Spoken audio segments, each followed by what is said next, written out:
It's 8:30. We'll call the meeting to order. Roll call, please. John Righeimer. Here. Stacy Hessel. Here. Tom Duffy. Steve Carrianen. Randy Newman. Here. You have a quorum. Excellent. Pledge of allegiance. Pledge allegiance to the flag of the United States of America and to the republic for which it stands, one nation, under God, indivisible, with liberty and justice for all. Meeting agenda, certification of compliance, please. This meeting was noticed to the news media and the public as required by section 19.84 of the Wisconsin statutes. Thank you. The meeting agenda is set. Public comments. Do we have anybody online? No. Number 7, I'll consider approval of minutes from the previous meeting. I'll second. Motion by Tom Duffy, second by Randy Newman. Any discussion? All those in favor? Anybody opposed? Minutes approved. Hayward Lakes and Visitor and Convention Bureau report. Good morning, everyone. Morning. Mindy Simons, Hayward Lakes. Hope you all had a great 4th of July. So usually I report to you the information from the previous month since we're kind of at the beginning of the new month. So this may seem a little bit old to some of you who have already heard it, but nevertheless, I'm going to go through it. The state of Wisconsin released their annual tourism economic impact report for 2024 on the 10th of June. And Sawyer County again saw a record-breaking year in 2024, generating $151 million in total economic impact. Statewide, the all-time visitation drove Wisconsin's tourism record-breaking $25.8 billion in total economic impact last year.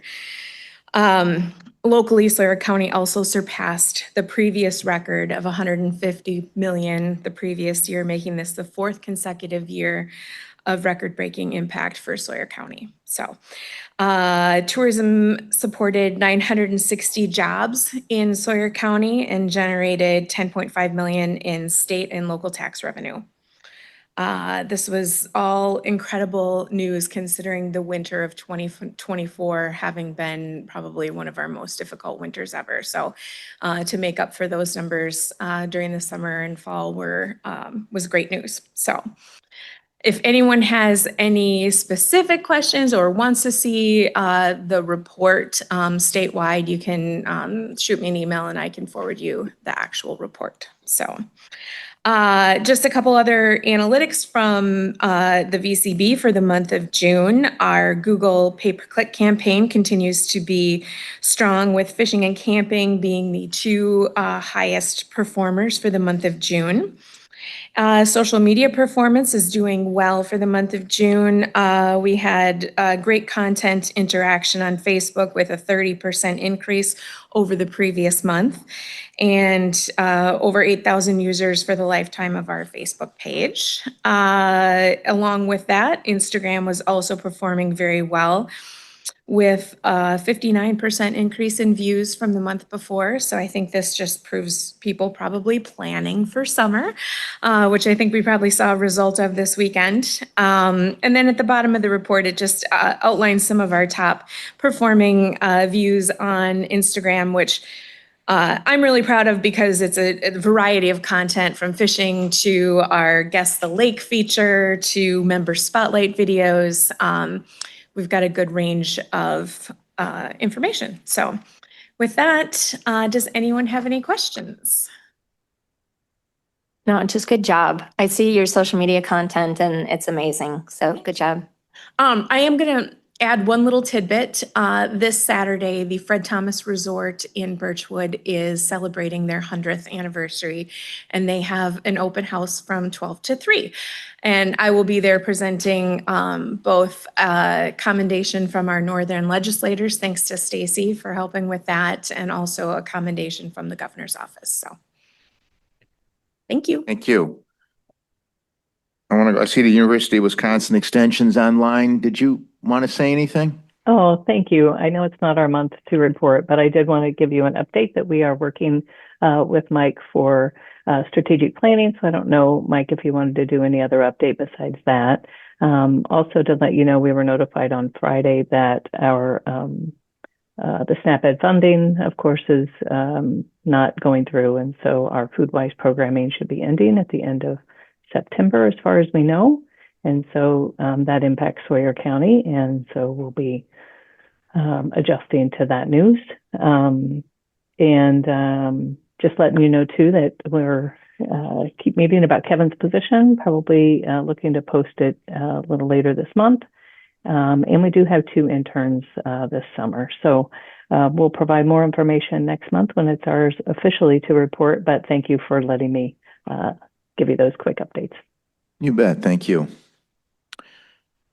Okay, Northwest Regional Planning Commission report. We have Jim Miller here going to share the Regional Tourism and Outdoor Recreation Study.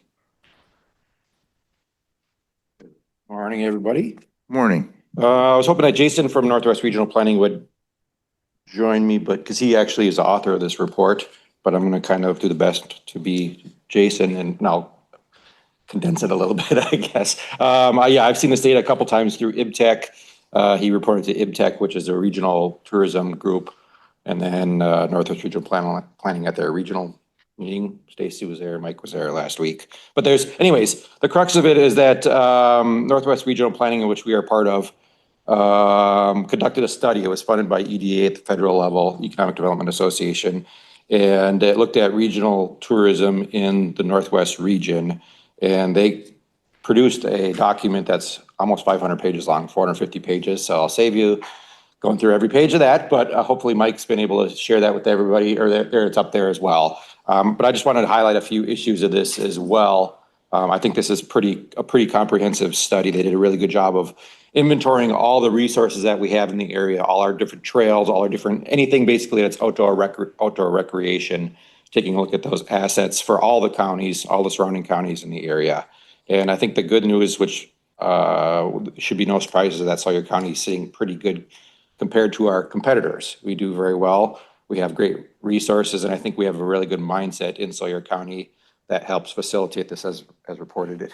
Just reported that Sawyer County does very well. So I'm kind of preaching to the choir here, but I want to water the seed, because I know there are some local units of government, some members of local government that aren't so progressive when it comes to tourism, and that could be a problem. So as long as we have our foot on the gas, I think we can do good. But we do have a responsibility. For those of you that don't know, I'm chair of the Hayward City Council, and that we do have a role in local government to facilitate this economic development into some capacity. So some of the highlights that just wanted to point out is that, so what they did is they took data from cell phones. They tracked people's cell phones. So like this last weekend, people were coming and going in Sawyer County all weekend, and they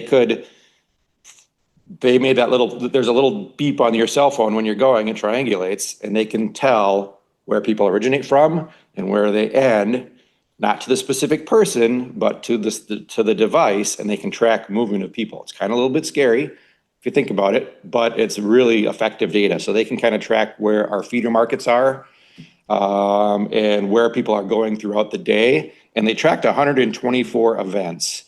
So obviously they couldn't do like a 4th of July event, but they can do the Berkey. A lot of them are silent sports. Berkey, Fat Tire Fest, Fishing Has No Boundaries, to track where those feeder markets were. And then they looked at a lot of economic data, if there were children in the household, what their age demographics were, household income, some of that stuff. And it's all in the report. You can take a look at it. It's quite interesting. A couple of takeaways that I had is that I always knew I was in the hospitality industry, and we would track this data as well. But we do get a lot more folks from the Eau Claire market than I thought we did, probably day trippers coming up here. What we knew, we got a lot of people from the Twin Cities. You just have to drive down Main Street to see all the Minnesota plates. And then Illinois, of course, as well. There's a lot of Illinois folks. The one thing I didn't like about the report, or maybe it could be better, is that it didn't track within Chicagoland area specifically where those folks are coming from. We don't know specifically what suburb. Same thing with Minneapolis. We just know that they're within that area code. So it's hard to say if they're from the western suburbs or the inner city of Twin Cities or whatnot. And then, of course, and the other takeaway, I guess, is that there's more people day tripping to our events from St. Louis County and north of Duluth than maybe I anticipated as well. Those folks are coming down. So I think that's a good opportunity for our marketing partners to maybe micro-target some of those areas as well. Because obviously we try to market to the big metro areas. It's very expensive to advertise in Chicago and in Minneapolis, but some of these secondary markets like Eau Claire or Duluth might be good opportunities for us in the future. I guess the big thing, the reason why I'm here and really talk to the local units of government is to make sure that we're anticipating these needs and planning for growth. And I can say even at the city council level, when we talk about our street improvements and traffic flows, that's probably the biggest maybe gripe of the locals is the traffic issue in the summer. But we do have the ability to try to facilitate that work with the DOT. So I hate to use the R word, but we might be considering, I'm going to throw roundabouts out there.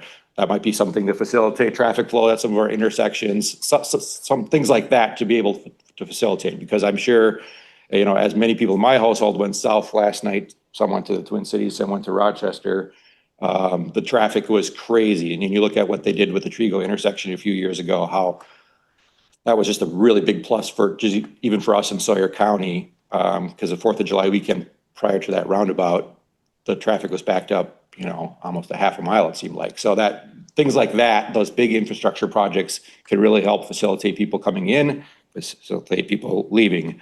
For the city standpoint, we're obviously working on our parking, making sure that we have enough parking for people downtown. It was really busy downtown. I think on the 5th, the weather was just about perfect for downtown. It was not too sunny, not too rainy.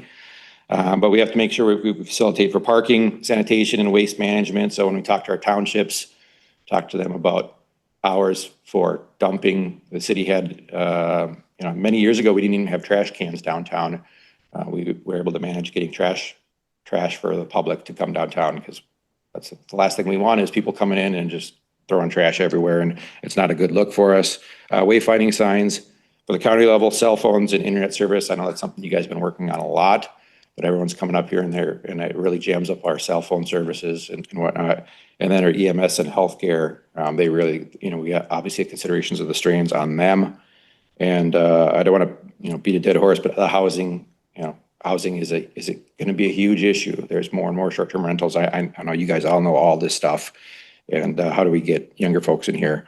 The one issue in the report that I thought was quite telling was some of the threats of the NIMBYism. And I haven't seen that a lot in Sawyer County, to be honest. I work for a congressman, so I'm dealing with EDs, economic development groups all over the northern Wisconsin. But some of them, there are some counties that have very strong anti-tourism sentiments, much more so than Sawyer County. They cherish their peace and quiet. If I look at Bayfield County, there are some folks up there, they're pretty proud that they don't even have a stoplight yet. But yet they do have tourism up there as well. And there's a lot of folks that come to retire, even in northern Wisconsin. They'll come here and they'll buy their lake property, and then they want to shut the door and they want the peace and quiet. They don't want anybody else. So that's something that that we all have to battle with. But as just reported, this is a major part of our economy. And so there's a lot of people that rely on those jobs.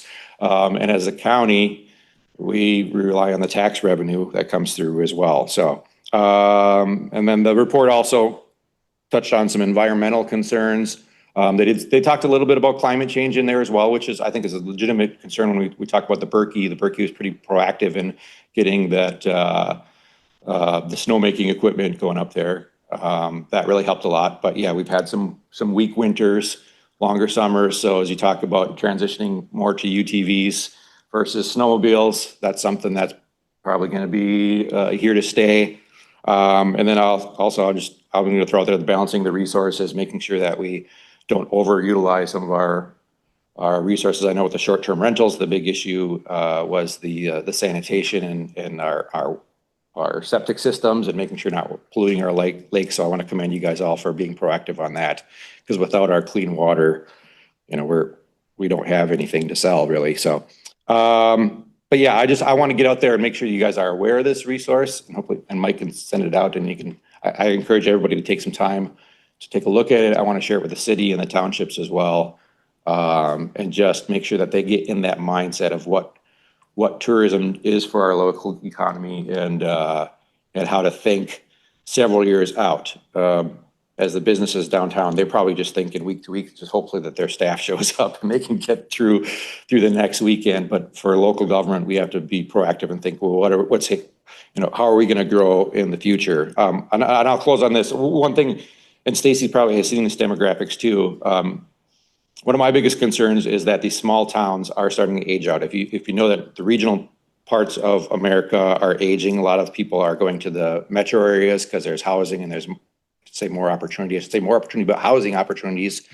And we're losing our workforce in that way. We have an aging population. We're not having as many kids to replace our natural deaths. And so our towns will die on the vine. So what are we doing to attract young workers to this area to move here? And then when they're here, make sure we have the jobs for them and the housing. And so I think between like what we've done at the school, what the hospital is doing, we've got some major employers that will bring these people on. We're doing really good things on the housing front. The data shows that Sawyer County has actually kind of bucking the trend of our surrounding counties. We actually are replacing our population with a younger workforce, which is a positive. I can't say that necessarily for other counties. When I was in Iron County last week, they're really struggling in Iron County. They're losing people. Price County is losing population. I'm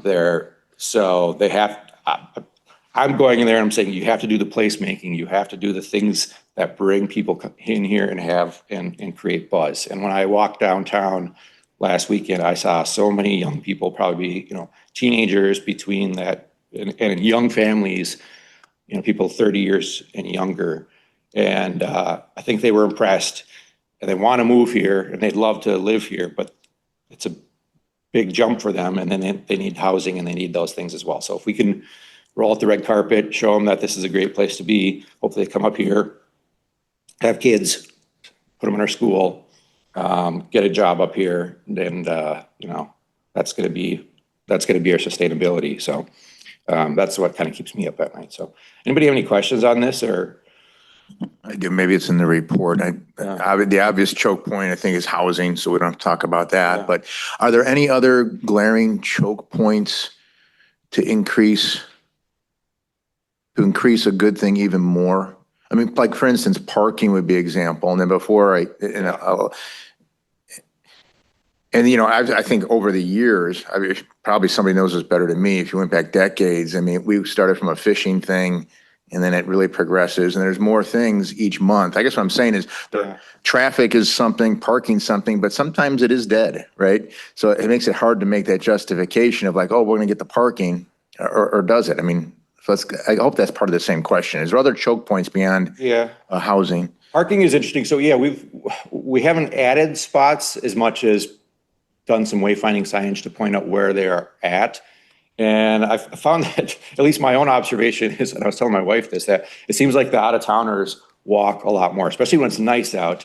Like I live right on Lake Hayward and there's some short-term rentals there. And you'd see large groups of people walking downtown from there.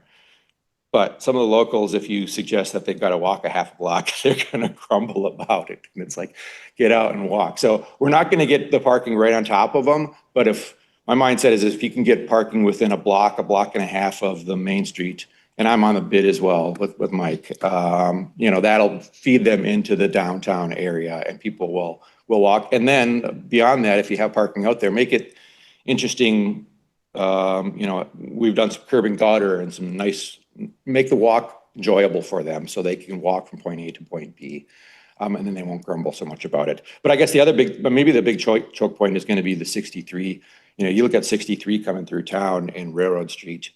And I know there's been talk about maybe making those parallel one-ways and doing a roundabout. I've heard by L&M. I don't know where that is in planning, but I've heard about that. But I think we really need to start looking with the DOT to talk about traffic flow to get through town so that we're not backed up several blocks at peak time. Berkey's done a great job. Having the Berkey Bridge over 63 during that event helped a lot. because we all know what kind of a pain in the butt it was during the Berkey. And then I've also heard that there was talk about maybe doing a roundabout at B, but I think we might want to do some more traffic. I would say do some more Traffic traffic and- counts and throw out have the county do throw some traffic counters out there to see where we're at, and see what we need to plan for. Because we know where people are coming and going. Obviously, they're and the report shows us a little bit too where they're coming from. But a lot of people are running up to Cable, they're running up to Ashland, they're running up to Malin Island. So we get that 63 traffic, but then we also get the 77 and 27 traffic, people going to the lakes, right? Yeah. So where is it most needed? And then where are the accidents? Because I saw a lot That's of bad good. So driving last weekend. housing, traffic, parking would be a third or fourth or fifth. I think those are all legitimate functions of, our local government. And the rest is for the businesses just to keep doing what they're doing, which has been Right. phenomenal. Also too, and I've asked this before in some past meetings, I mean, the Monaco area does better than us, right?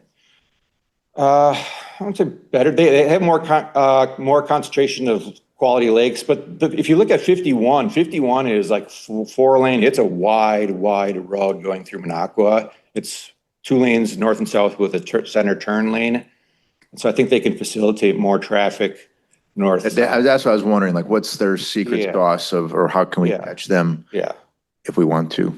If they're doing something that we aren't, or I don't know. Or is it just because their geographic location straight shot north from Chicago and? Yeah, that's part of it. Traffic flow, and of course, you're not going to re-engineer a city because 63s can only get so wide right now. But we do have some room, like I said, potentially for roundabouts in certain locations, which I think might be helpful. So that intersection at 63 and 77 by L&M, there's a lot of calls there for EMS and whatnot. And I know that's been on the docket, so it might be something to consider. But having a roundabout by the old Quick Trip is just not going to happen. There's just not room there. I think the improvements are better for traffic flow. I guess we could talk to John McHugh about it in the DOT, but they're just something to consider. It's never going to be perfect, but we need to anticipate that as we're in our 4th record year. Hopefully we have a 5th and a 6th, and those numbers keep going up. And okay, what's it going to look like if you have another, several thousand people on any given weekend coming through? Right. How are we going to facilitate that? What can we do to make it better? Yeah, versus them coming, going, oh, the traffic, they never come back, right? Yeah. And if we do that, hopefully our citizens and our residents will not see the difference really in traffic, and then they won't be on our case saying traffic sucks. Traffic light turn on Hayward. So anyways, Any other questions? Just a comment on, does the city ever consider working with the state on the Highway 63 crosswalks? That's where I see the dangers, not the driving part, but. Yes, yeah, and that's a good point. I should go back to John and see if we can strengthen those a little bit and see if make them even safer. Matter of fact, I was setting up for the bid tent right by West Dairy, and somebody ran right over the barrier was there in the middle, and all of a sudden, boom, we heard a big crash. Somebody just barreled right over the barrier. Well, the nice part on the 63, when during Muskie Festival, having those flags, I don't know if you can keep those up all summer long. Yeah, I think that would be helpful, just the confidence that the pedestrians would have then. yeah.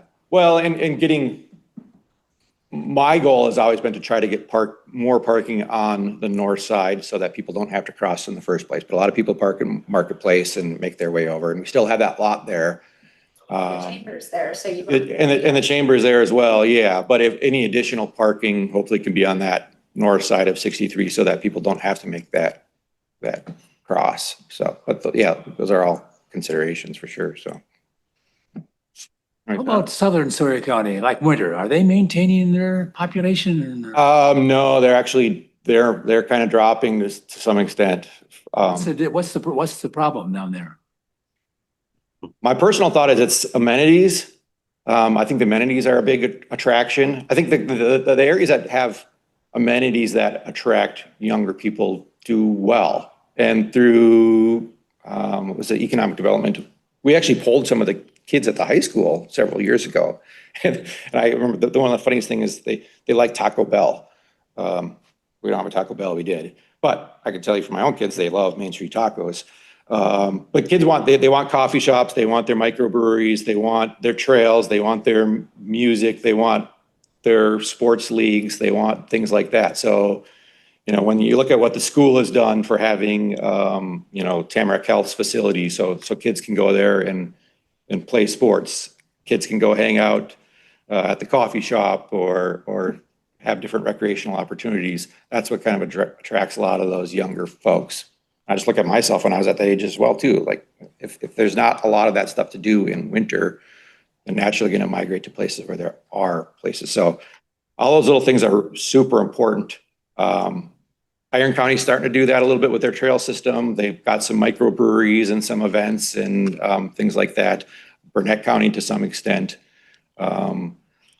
Thing is, when I go to some of these places, people here are stuck in this older mindset. You just have to ask the kids what they really value and take it for what it's worth, because they're the ones that are, when they get out of school, they're going to come back and set up shop. So,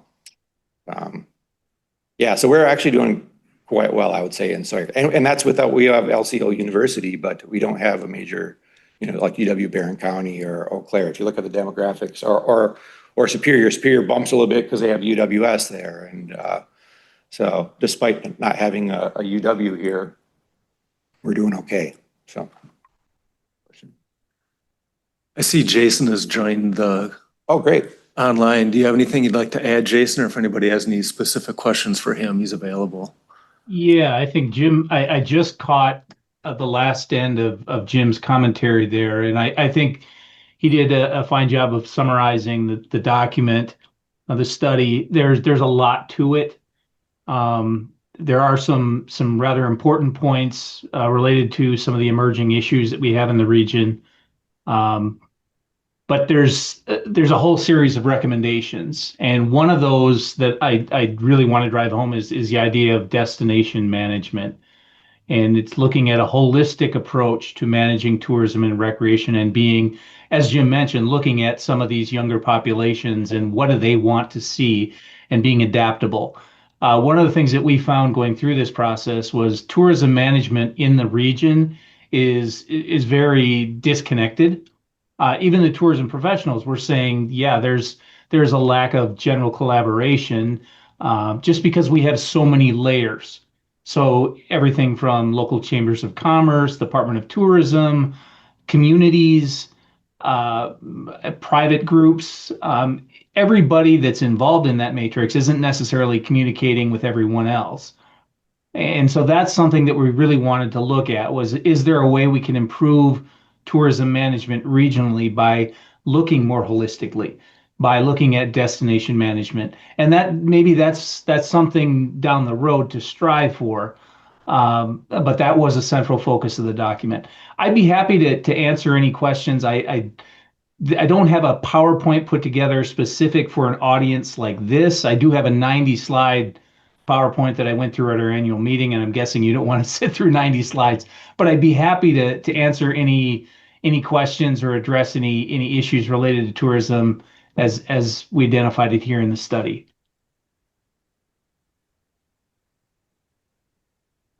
If I may, Jason, I've got, I guess, one question or concern. Is there any way to break down the Chicagoland area a little bit more to see what part of that area folks are coming from? Are they, I ran into a guy at Naperville at the Quick Trip the other day. I know that's probably a hot one, but are they coming from the inner city or the northern or western suburbs? Is there any way? Because I think that would help with some of the micro targeting that we do through our various organizations. If, like, say, we're going to do social media marketing, it's really inefficient to target the entire Chicago area because it's so dense in population. But if we can micro target certain burbs, that might be helpful.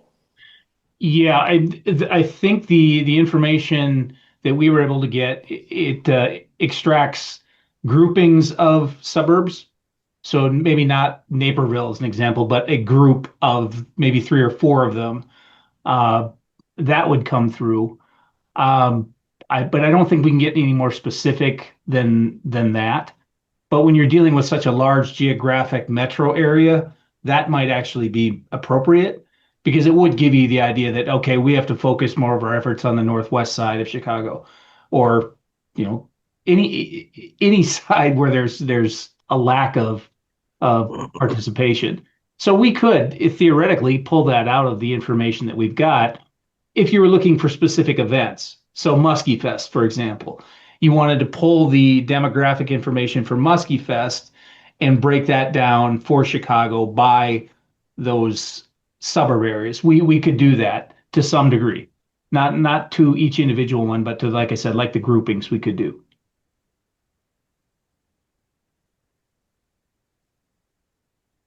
That would be helpful. No, this is all very good. I think some of the stuff we've talked about, but it kind of starts bringing it together. And I think it's good to hear it again and again and continue to think about how we can make things better if we can. Thanks, Jim. Couple comments.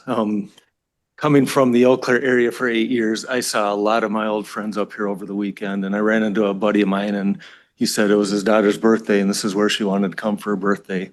So that was pretty cool to hear.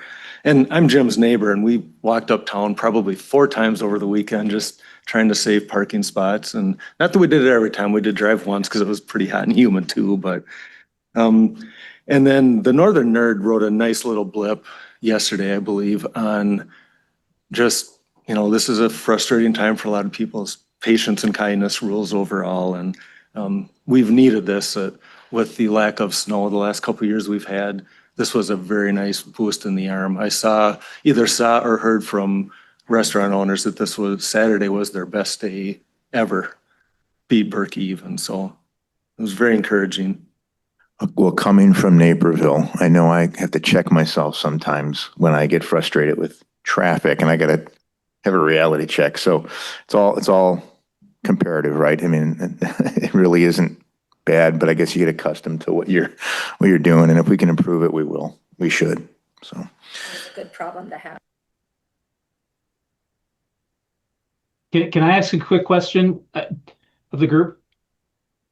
yes. Yes. So the study document aggregates a lot of our economic impact information by region. We do have statistics available at the county level, and I'm just wondering if it might be helpful for Sawyer County if we pulled that information and just put it into a very brief, concise, like separate one-page file that would kind of give you an idea of some of the metrics as they relate directly to Sawyer County. So it would provide some local utility versus looking at it in this grand scale. That would be great. Much appreciated. Please. Yep. Be happy to do it. I was going to say that'd really be great if you could even break it down to the town level, because I think a lot of our tourism activity is kind of Northwest. Yeah. in the northwest sector. I'd love to be able to break it down to the town level. Unfortunately, our data sources don't generally aggregate at that scale. County or municipality, city, village, occasionally, but generally just the county. So the information that we have access to is generally aggregated at that scale. So it's really difficult to break it down much further than that, unfortunately. Okay, thanks. Excellent. Thank you. All right, and if you have any questions, you look at the study, have any questions, please feel free to reach out to me. I'd be happy to come back and address this group in any way that you find useful. Perfect. Thank you. Thank you. Number 13, which is appropriate, kind of on the heels of what we just talked about. Apostle Islands National Park designation, discussion and possible action. We have a resolution here. Amita? You can say what you want. And fill it in. It was mentioned in Jim's presentation, about region. And although the Apostle Islands don't sit in Sawyer County,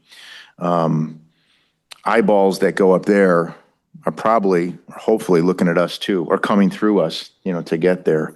So from a regional standpoint, I don't remember the words exactly just a few minutes ago, but the connectivity of the region and how the synergy between it all. So this is a resolution, non-binding. It's our opinion that we believe it would be beneficial if the Apostle Islands was designated as a national park, which it isn't now.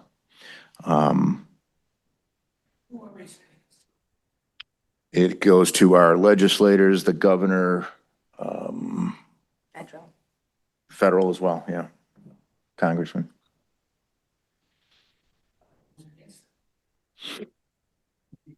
I'll make a motion, we approve the resolution as presented. I'll second that. I do want to point out that one person against it or one group is Bayfield County. They actually did a resolution not supporting it, just in full disclosure, Yeah. because they don't feel they have the infrastructure in place for the influx of people it potentially could bring. So not to sway your opinion. No, and you and I talked. talked about this and I said, well, you know, if this is approved, this is our opinion. You know, we don't have any authority. This is us just voicing our opinion on it. Because we say we like this doesn't mean Bayfield County is going to be forced to do anything or not do anything, I guess, unless it, you know, that they have an opinion and I guess a different opinion than us. Other counties have done similar in the region, I believe. Washburn, I think, has, off the top of my head, I don't know who others, but there's been some others. And the spillover would hit Sawyer County. There's no doubt about that. At the Northwest Regional Planning Commission annual meeting, I can't remember his name, but Bob from Copper Peak. Bob from Copper Peak, they did a study on what the impact of having this huge ski jumping facility up there would be. And was it a 4-hour radius? So definitely it would have impact on Sawyer County if this was approved. A motion by Tom Duffy, second by Steve Carrianen. Any further discussion? All those in favor? Aye. Anybody opposed? And resolution passed. Thank you. Number 14, the Sawyer County LCO Economic Development Corporation report. Adam. Good morning. Adam Lamori, Sawyer County LCO Economic Development Corporation Executive Director. Wow, that was a lot of stuff. I'm sitting here like it's fascinating to me because I was down Main Street on 5th and you barely could walk. It was absolutely packed.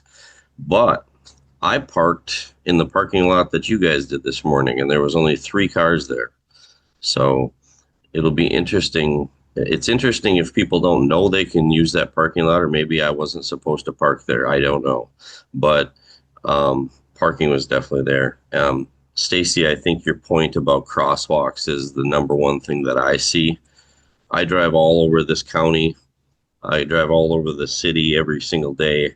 And I get there's going to be busier times, but the crosswalk thing is dangerous. And it scares me. I love Muskie Fest when they got those flags. That's definitely a good idea. But anyway, I'll get into my report.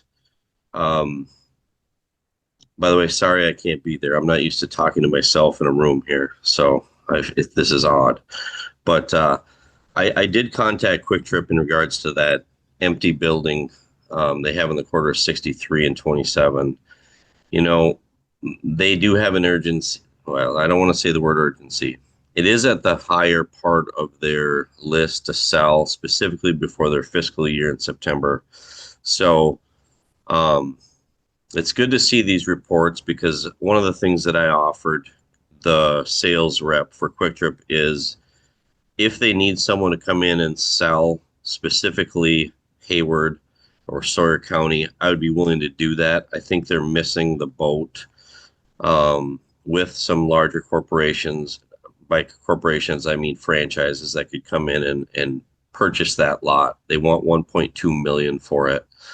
And it hasn't moved in multiple years. So I'd like to see that get opened up and utilized instead of being an eyesore on the corner. Another conversation today was about housing. I've been working with this contracting company called Custom One on a tract of land in Hayward, and their ideas are to build single-family homes. The holdup is contractually how they want to present to the city and county a proposal. And what I did was I found Pittsville, Wisconsin has an agreement between contractors and the city for development, and I sent them a copy of that as an example. So I'm not sure exactly what they're looking for, but man, I'm just trying to get something pushed through so we can start the conversation or move on. In other news, the business incubator in Sawyer County last year operated on a budget of $25,000. That money was spent on technical assistance for over 30 entrepreneurs. We have that grant for one more year. I just got done doing the renewal process. We've kind of changed how we categorize that money this next year. It's going to be $12,000 for technical assistance, $10,000 paid out for grant writing assistance to try to generate more money, $2,000 in marketing, and $1,000 in accounting. Now, what does that mean? What it means is we're really looking for more of we have a plan to be in an established location so that people can come in for assistance. And that is really the goal in this second year of our incubator. So helping entrepreneurs in our county is an extremely important part of retaining our young people. And that's really the drive behind this incubator program. So there's been a lot of work that's gone into that. The video that we've created for Sawyer County, basically trying to sell workers on why you'd want to live in Sawyer County. I didn't publish it yet. I got some feedback from my board, and I'm adding some content again, but I did attach a link. I'm not sure if that worked or not, but I did attach a link, but that should be all done this week with the extra content that we added. And hopefully we can get businesses in our area to use it to help recruit employees. So that's the content there. We also have the EDC has paid for business promotional videos for some newer businesses in Sawyer County. One of those was Three Fly Sisters, so that went out on social media. Three Fly Sisters shared it on their social media. The Lot was just put out there. And so we did a little promotional piece for The Lot, and then Empire Lighting was just shot, and we're almost ready to release that as well. And then we have a couple more coming up. I have the county contract for services signed. I'll distribute that this week to Mike, and we'll have that agreement set. I'm working on a cybersecurity seminar. I contacted the U.S. Department of Homeland Security and WIDA for possible speakers, and whether it would be virtual or in-house. I'm seeing if we can have something basically to help some of our small businesses and residents of Sawyer County avoid fraud.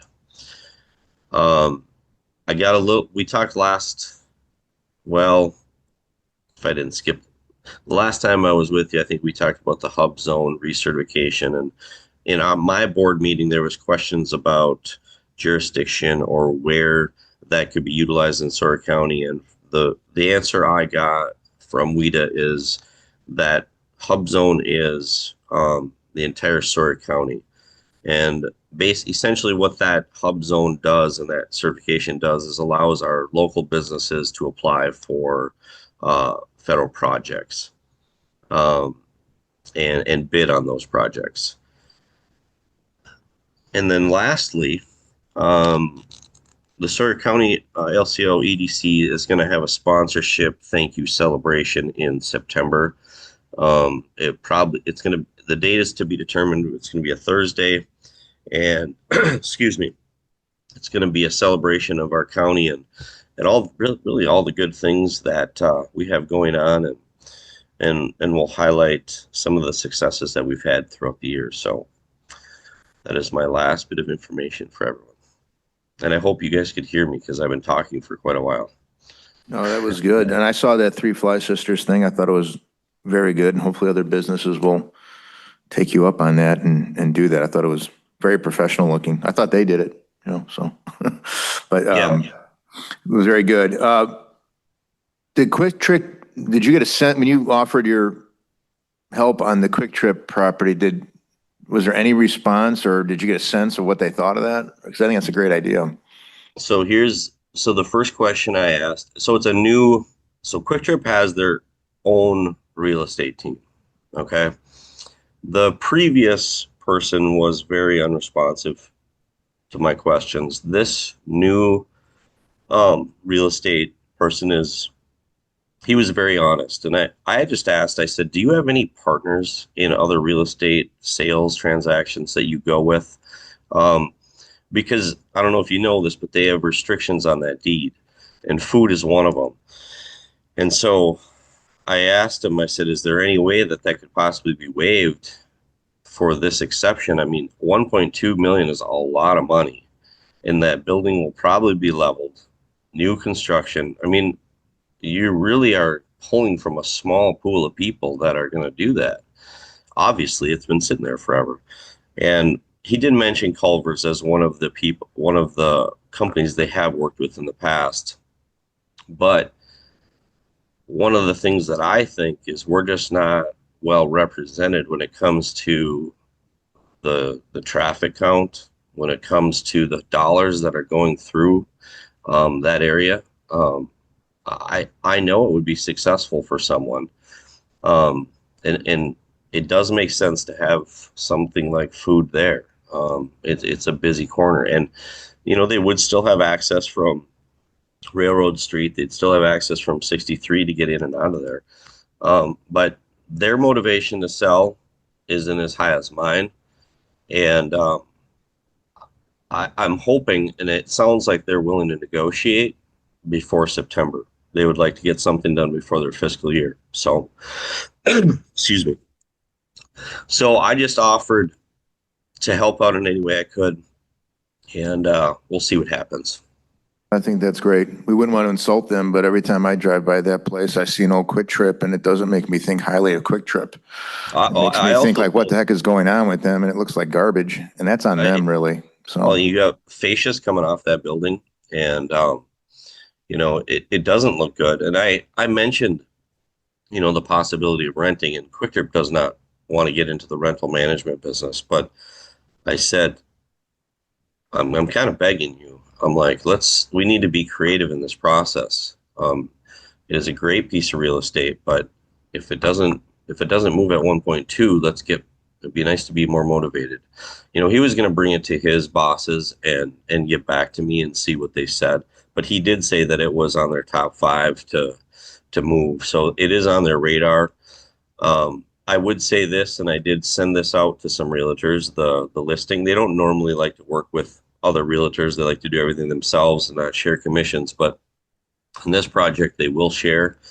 And I did send it out because if someone was ever looking, any offer would be an interesting offer on that property.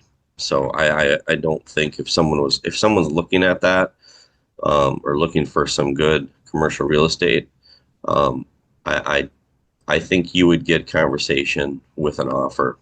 That's not crazy, but. excellent. Thanks for doing that, Adam, because I know that it doesn't seem like anybody else took it on but you, so thank you for doing that. Any other question? No? Okay, thank you, Adam. All right, thanks, you guys. Library updates. Winter Libraries Director Report.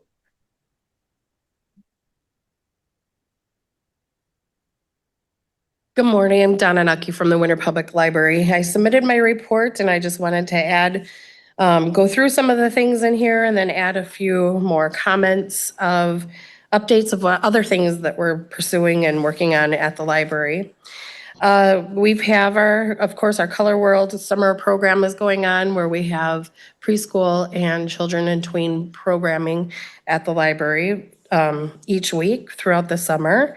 In addition to that, we offer some other programming opportunities. We have some puzzle competitions coming up in July, as well as a ukulele group that is starting in the winter area to promote and get together and use the library as their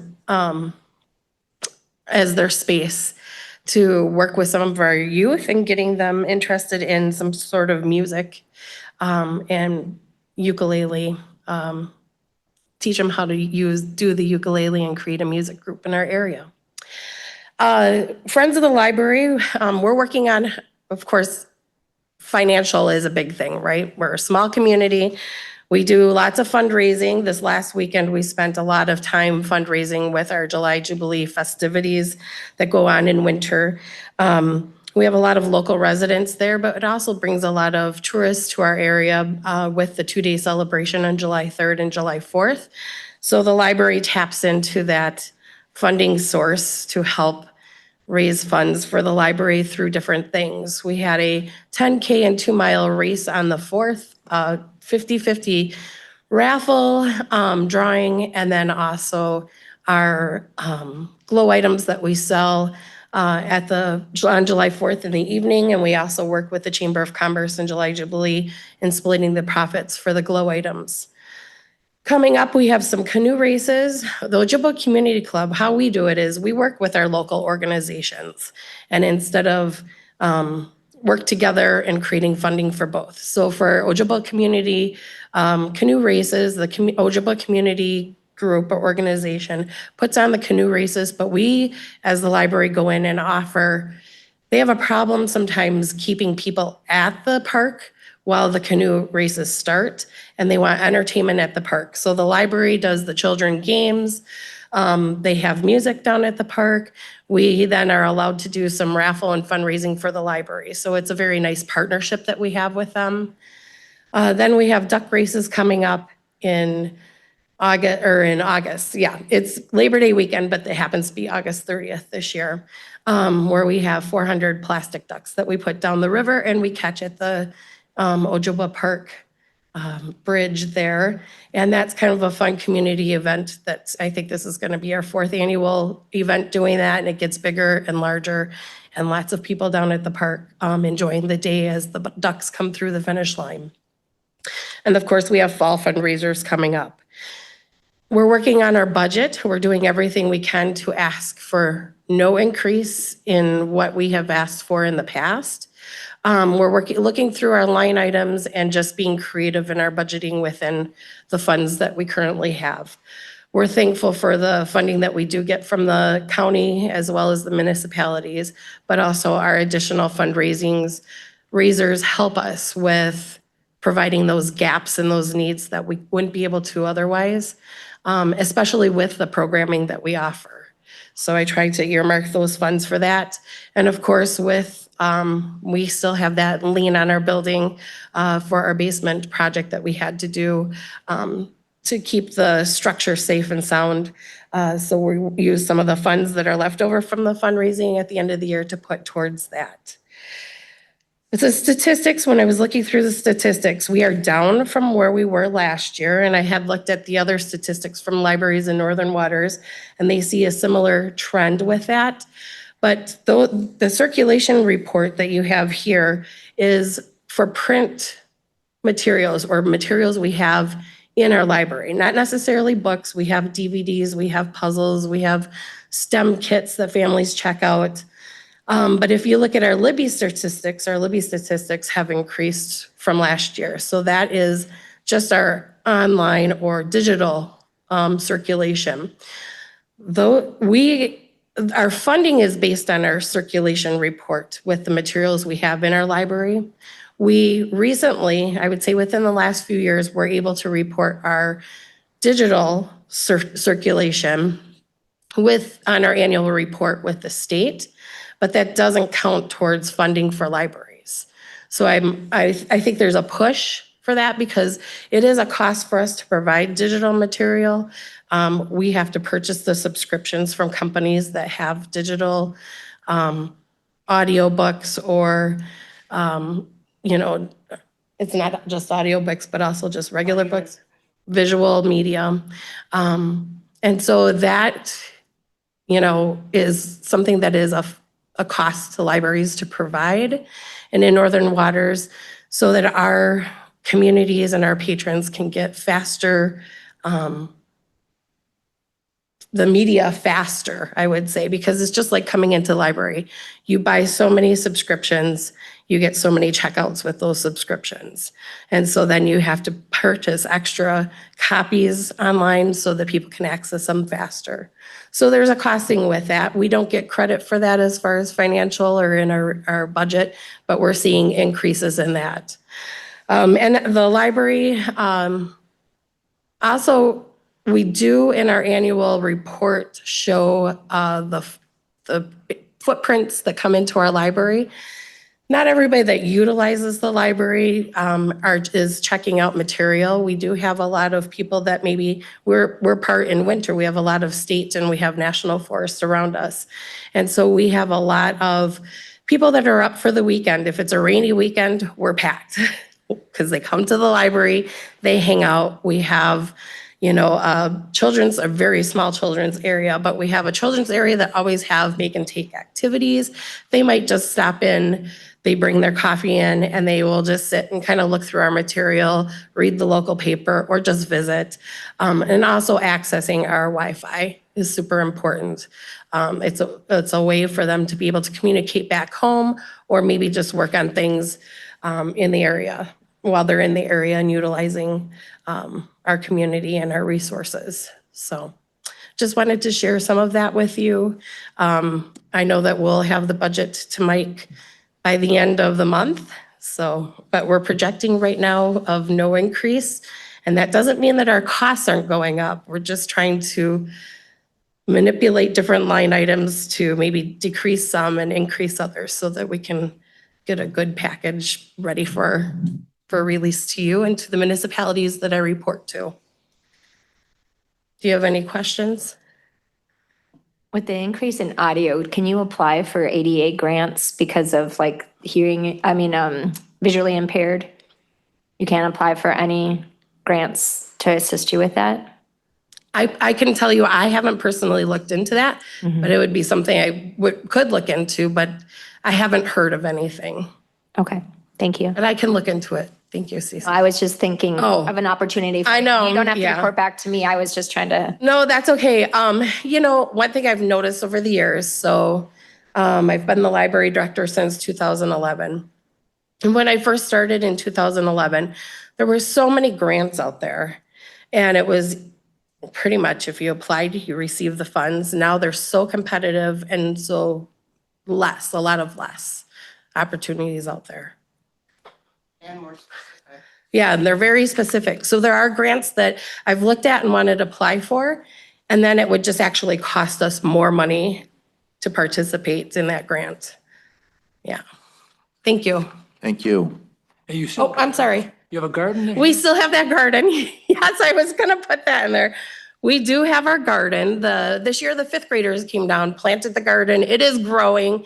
We had the deer come in and nibble on some of it, but we have a fence up now around it and we'll harvest that usually late August. We try to get as close to the school year as possible so that the youth can come and be part of the harvest.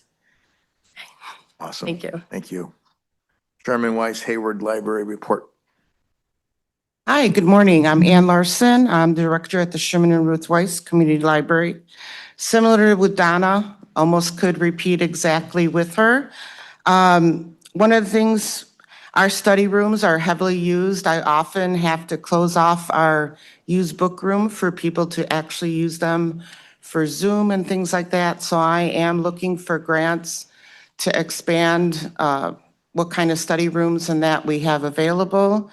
Also, in terms of tourism, we often hear, so-and-so's up here for a bike race. I have to do some work, so that's why I'm here. So they'll use our study rooms or just the rooms or the central library. We often have meetings also at the library from people from Eau Claire, and they're meeting up with people from Bayfield. It's a typical middle ground for people to come. And we often have people, they're up here for the summer and they want some books. So they actually utilize our used book rooms, especially now that we don't have a bookstore. That's the first thing they go to. And then also our trail. Yep. And the benefits from the used book room go into the Friends of the Library and they are the ones that fund most of our programming. Adam had mentioned with fraud and scams, we actually had a presentation last month about scams, about artificial intelligence and things like that. We're having another presentation this month on scams. So want to get that out to people. We are out on Facebook, everything like that. Also in terms of visitors and that, just recently we purchased 3 new computers and also 10 refurbished computers. A lot of our computers were 5 and 8 years old. And you know, in terms of that, that's old. Just want to get on top of that. And all those monies, we didn't have that set aside in our budget, but we asked for donations from a number of different people and we received that. So that helped us there. In terms of maintenance improvements, I'm hoping, I didn't put that down here, that the new air conditioner has been ordered, supposed to be installed either today or tomorrow, and that was just shy of $7,000 for us. We had our ductwork clean. It was never cleaned after it was built. It was pretty dirty. We were breathing that in day after day. Also, the carpets have been cleaned. We didn't have the funding for new carpeting, which we need. So we cleaned them and that actually received donations for that. Recently, we had our pier and bridge inspected by the builder, Atlas Foundations, and to do maintenance on it. As you've read, it'll cost us $11,000, close to that. I am looking into having the reserves take a look at it this weekend, see if they can use it as part of their training to try to fix it, and also looking for some grants possibly to cover that cost, seeing that's unexpected. We had the ALICE training by the county sheriff. That went well. A number of issues were addressed, and also still stalling on some, not stalling, but it would cost us money to get buckets and things like that for the room, and possibly more video cameras, things like that. So just trying to figure out funding for that. Filled out the Act 420 statements, and basically what that is you take your revenues or costs and divide it by number of books. Our costs went down and a number of books items that were checked out increased, so our per unit cost is lower this year. Some of the reasons for the low cost was 2.5 months, we didn't have an assistant director, 3 months without cleaning staff, and we were short 1 staff member a number of months. And again, patrons have pulled through, supporters have been pulled through to help us financially with several items. Celebrate Your Library. That went really well. All 3 boards, that's the library board, the Friends of the Library Board, and the Hayward Library Foundation got together. We did a full 1-day thing. We just had a few events. Went from in the morning at 7:30, started with a rummage sale, had a fun run walk for adults on the library trail, and then a half-mile kids fun run walk on the library trail also, and also the hospital trail for the 5K. Raffle ticket prizes, we had musicians, adopt a book, used book sale, lawn and carnival games. This was all inside the library because of the weather. We had 4 different yogas, arts and crafts, fire truck from Town of Hayward, brats and cones, bingo, trivia, and a full day and a lot of support. And we were able to clear about $4,000. That will help us on a lot of our costs that are coming up. We also have William Kent Kruger. If you enjoy reading him or listening to him, the foundation's having a fundraiser on August 21st. Our summer reading program is going well. Right now we're over 305 people registered. Last year we had a total of 247. A lot of local businesses supported us in Celebrate Your Library and also in the summer reading program for prizes. And our program is for 0 to 100 plus. We encourage the parents and grandparents to read along with the kids. Thursday programs have been well attended with events with entertainers. Tween and teen program has doubled since last year, so that's gone really well. We've got partnerships with the Cable Natural History Museum for Wednesday mornings, Junior Naturalist on Friday mornings, every other Monday with UW and 4-H. Donna actually comes every other week. Jack Link's Aquatic and Activity Center, we still have that, Tom, as a incentive for people to sign up. As you can see, Mike, the calendar for August is quite full. And July, so we almost have an event every day. Let's see, we have 2 scavenger hunts are going to be going on. We have Find a Muskie reading, that's out there now. We'll have pictures around Hayward. That's just to support the businesses in town for people when they're walking around. They get a little prize. We have the John Muir exhibit on loan from the Wisconsin Historical Society. And June, we were part of the Marketplace Roundup campaign. I haven't heard the dollar amounts from that yet. Just different things upcoming. August, we have a joint program with the Sawyer County Historical Society with author Patricia Lacey. August, we'll have Thursday morning movies, and they're geared to children, but we also do a lot of things or try to have movies for Ventures Unlimited. A group of senior citizens meet in our meeting room every Sunday afternoon from 1 to 3 playing cards. We're having Wisconsin Science Festivals in October in partnership with Charac.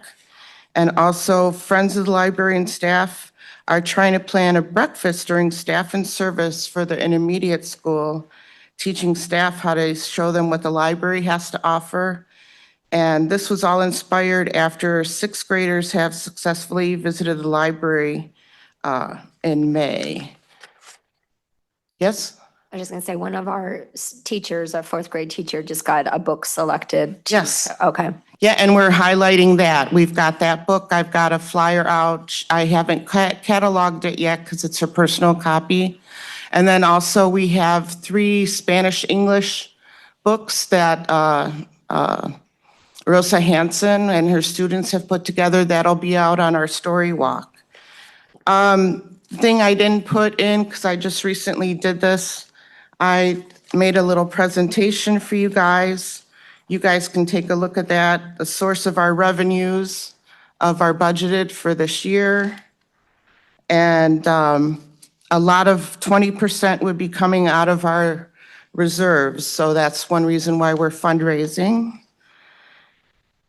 Let's see, expenditures, you can see most of it's personnel. Operating is 20%. And you can see Northern Water's fees and digital services are 6.3%. That includes just being part of Northern Waters and cost cutting. And materials is things that we purchase is 6.3%. And then I have a comparison of library unit costs. And you can see that our checkouts, which is the Sherman Ruth Weiss Community Library in the first 2 columns, is very similar to Spooner. But then if you take a look at it, we're doing a lot or the same amount on a lot less money. It's on this slide over here, or I gave it in your handout. It's the last section. And then what it is the comparison of the funding for 23. It just shows that a lot of Spooner gets support from the city of Spooner, and we get the fiscal help from them, accounting, insurance from the city of Hayward, but no direct funds to the library. And you could see I've been starting to go to the different towns in In 1996, direct financial support ceased from the city of Hayward. And you can see that majority of our patrons are from the town of Hayward, Bass Lake, and then the city and Lenroot. And I've been trying to go to the towns to let them know what the library is. The other page here, you can see the return on investment. If you take a look and you monetize everything that the library does, we're giving an estimated value to county residents of almost $2 million. That's where if they come to an event, you'd spend maybe $15 to go to a movie, and the costs are listed there. So in essence, we're saving your county patrons almost $2 million for them to spend elsewhere. And just little notes from our supporters. Any questions? How much, and so in 96, the city stopped, or they swapped out financial support for accounting support. What was roughly that percentage, or what was the impact of losing that? I couldn't tell you directly, but right now, what we had counted on for donations was about $80,000 in the last years. In the library world, I really don't want to depend on donations. That should be the cherry on top of the sundae. It shouldn't be the ice cream, because you never know, especially in these times, we're not going to get the big donations that we may have gotten 10 years ago. So I really don't want it part of our budget. It would be, like I said, the cherry on top. So I would assume it would be, if you just take a look at that, let's see, it probably would have been about 20 to 30%. So sizable. Okay. Yes, yes. Thank. So is that a reapproachable discussion with the city you could have? Starting to do that. I've talked with the city clerk in terms of that. They always say there's no money. Oh, Jim isn't here. But we finally have a representative, and we're talking about that, telling them what's going on. And I often hear with their tax base, what is it, 51% is tax-free, that their tax base is different than City of Spooner, so Spooner could afford it. And there's other ways we're looking at is just getting support perhaps from the different towns indirectly, but you can't rely on that. If we would be a City of Hayward and Town of Hayward, that would mean that I would not be able to be director unless they grandfather me in, because the population would be above 6,000. So you're talking, apples and oranges. So, and just to get that in there, then another option would be county library type issue. So I've been talking, Catherine is going to be talking to us. She's the director of Northern Waters about possibilities that we have. And I've been trying to go to different towns and talk with them to see if we could get some kind of support. But again, they wouldn't have the financial, how do you say it? They wouldn't have the responsibility. If they had some additional funds that they could give us, they might be able to give it to us. But again, something reliable. So that your building is paid off. This is just operational Correct. costs. Operational and maintenance. Yep. But the city does the services for you in lieu, correct? They do the accounting. They do, we tie on to their insurance, things like that. What is the monetary value of that? Do you know? I wouldn't know that. I'd have to look that up. Yeah, that would be something you might want to present to them. Yep. And that's Apples to correct. And that's their municipality for libraries does provide that. That is one of the things that whoever the municipality, or say if it's a county-run library, they do provide that. So City of Spooner always also gives that to the library in Spooner in addition to the funds. But we'll be working on the budget to try not to ask for a lot more, so. right, Thank you very much. thank you. Trail reports, we don't have a motorized. Tom, do you have any update on non-motorized trails? Okay. Probably doing good, though.